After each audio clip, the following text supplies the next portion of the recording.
तो hello everyone. अभी तक हमने देखा कि एसआई सिस्टम ऑफ यूनिट्स में 7 फंडामेंटल यूनिट्स होती हैं। तो आज के इस लेक्चर में हम ये देखेंगे कि इन 7 फंडामेंटल यूनिट्स की डिफाइन क्या है, कैसे इनको डिफाइन किया गया है। आज हम सिर्फ और सिर्फ मीटर और किलोग्राम के बारे में बात करेंगे। तो चलिए देखते हैं कि इनकी डेफिनेशन हमें क्या बताती है। It is the fundamental unit of length. 1 metre is defined as the distance travelled by light in vacuum during a time interval of dash of a second. अब इसका मतलब क्या है? मीटर लेंथ की फंडामेंटल यूनिट है, ये तो आपको पता चल गया। 1 मीटर वो दूरी है जो लाइट वैक्यूम में इतने सेकेंड में तय करती है। अब ये 299,792,458 ये नंबर क्या है? ये नंबर वैक्यूम में लाइट की एग्जैक्ट स्पीड होती है। जैसे कि आप पिछले कुछ सालों से पढ़ते आ रहे हो कि स्पीड ऑफ लाइट की वैल्यू क्या है? 3 मल्टीप्लाई 10⁸ मीटर पर सेकेंड है।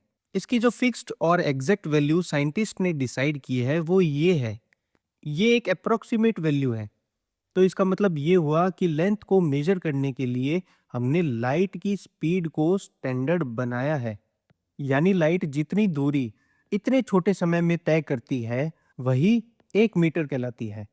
ऐसा इसीलिए किया गया है क्योंकि आपको भी पता है कि लाइट की स्पीड एक यूनिवर्सल कांस्टेंट है जो हर जगह सेम रहती है और कभी बदलती नहीं है। इसीलिए मीटर की वैल्यू भी हमेशा फिक्स्ड और एक्यूरेट रहती है। चलिए अब हम किलोग्राम की डिफाइन को देखते हैं। It is the fundamental unit of mass. 1 kg is defined by taking the fixed numerical value of the Planck constant as 6.62607015 multiplied by 10⁻⁻34 joule second. अब इस डिफाइन का मतलब क्या है, चलिए देखते हैं। शुरुआत में लिखा है कि किलोग्राम मास की फंडामेंटल यूनिट है। पहले 1 किलोग्राम को एक प्लेटिनम इरिडियम सिलेंडर के आधार पे डिफाइन किया जाता था जो फ्रांस में रखा हुआ है। लेकिन साइंटिस्ट के अकॉर्डिंग इस सिलेंडर की मास में समय के साथ थोड़ा बदलाव आ सकता था, जिसके कारण इसकी मेजरमेंट में भी एरर आ सकता था।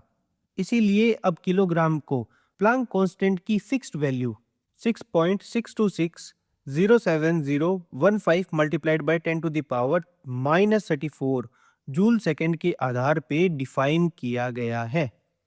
प्लांक कांस्टेंट एक यूनिवर्सल कांस्टेंट है जिसकी वैल्यू पूरे यूनिवर्स में हमेशा सेम रहती है और कभी बदलती नहीं है।